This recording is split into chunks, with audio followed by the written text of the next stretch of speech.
Well, the thing I'll ask you going on forward now will be your relationship and your battles that I saw over the years going against Kobe Bryant. And I know how close you were, but I know how far you were from him. And it just seems that you're the kind of guy I need to talk about. Yeah, and the game passes you by. And I just remember being a young guy. Kobe and I were riding on the bus.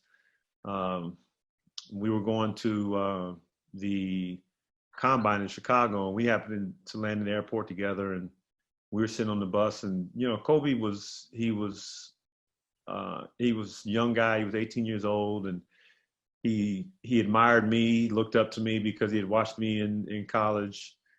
Kobe and Rip played against each other, and now Rip is going to UConn. Kobe's getting drafted into the NBA. So we had this. He just had this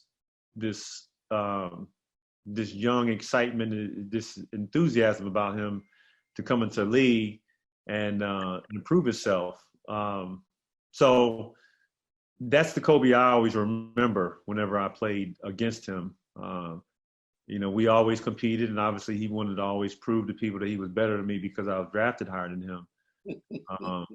But that's probably the source behind our rivalry. We had an intense rivalry when I played in Seattle, and then obviously playing in the finals in Boston. So it just seemed as though we had so much, going in. We came in together and we went in different directions.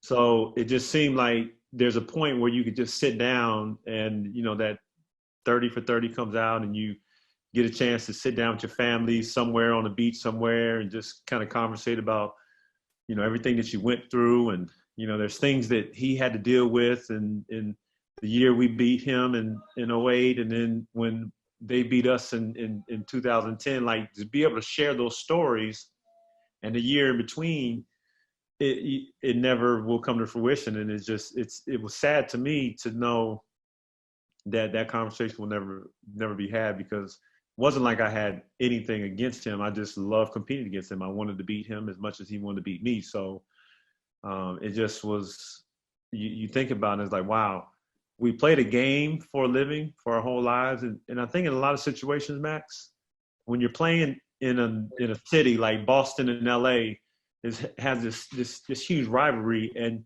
to some extent you're made to hate anything. You know how it is. Yes.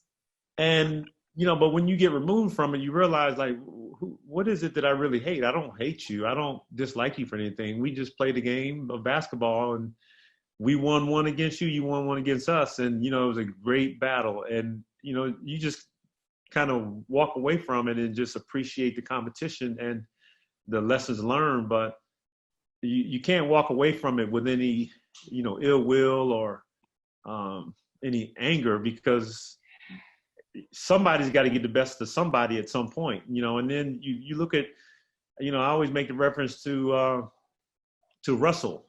I don't know what year he retired, but if you think about that, what was it? What year did he retire? Do you know? I think I want to say it was 64, maybe, something like that, someplace in there. So you're talking about Bill Russell's retired in 64. He retired 54 years ago. So you're talking about 50 years. I wasn't even alive when he retired.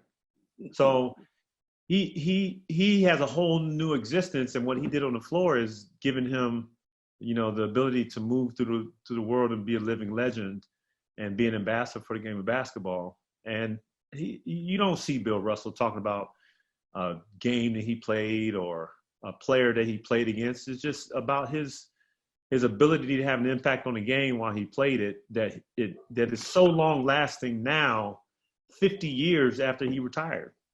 Well, you're just the opposite. Whatever doctor you went to, I need to go there, because I'm the opposite. I don't like the Lakers. I don't like all those guys. I don't like Worthy. The 30 for 30 was real. We're still talking noise right now. So wherever you went, I need to go there, because I didn't get that in my memo. I didn't get that. Well, What were you today? Do you remember where you were at? And we all do, when you found out that Kobe Bryant had passed away. Well,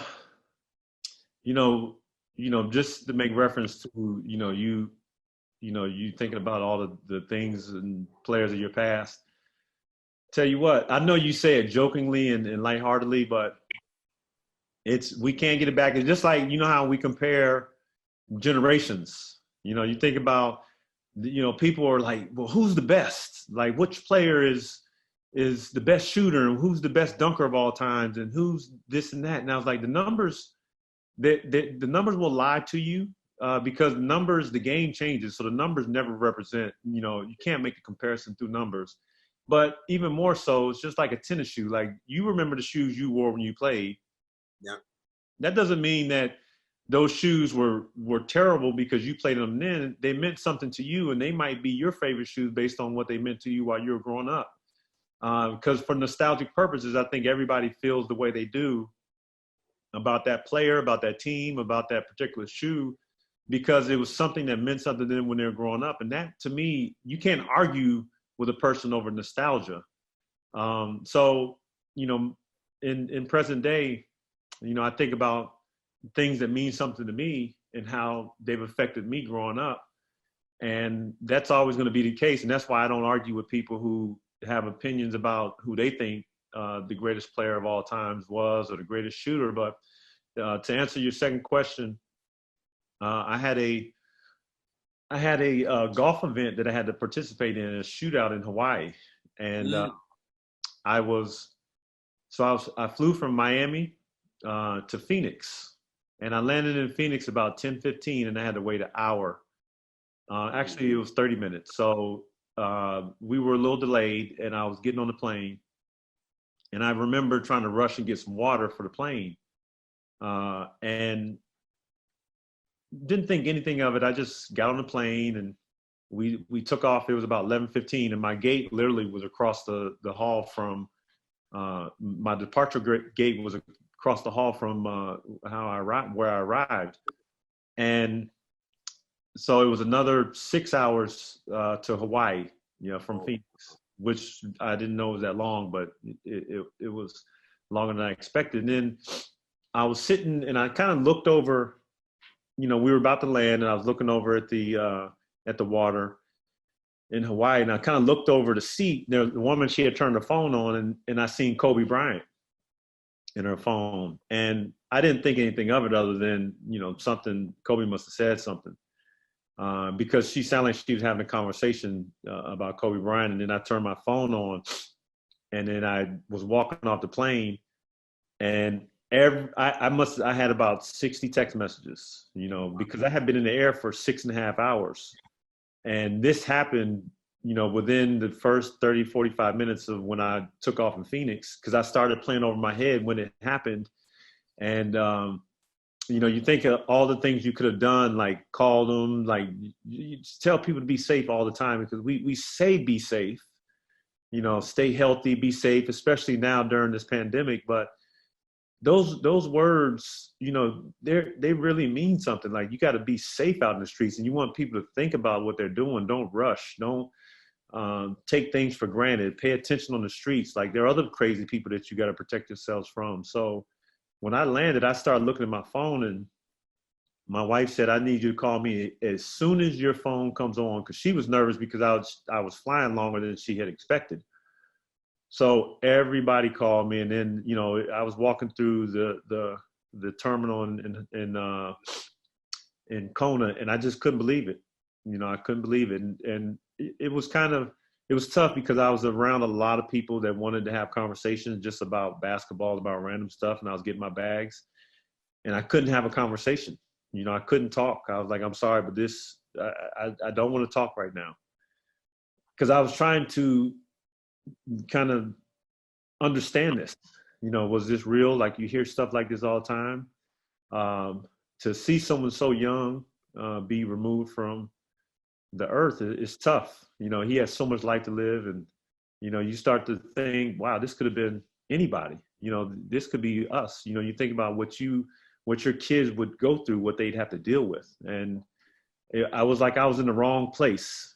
You know, what better place to be in was Hawaii because it's so beautiful, but then I was so far away from my family that I felt, I guess I'm supposed to be here for a reason, but it's tough to be here and be alone in my family because they're struggling with this as well.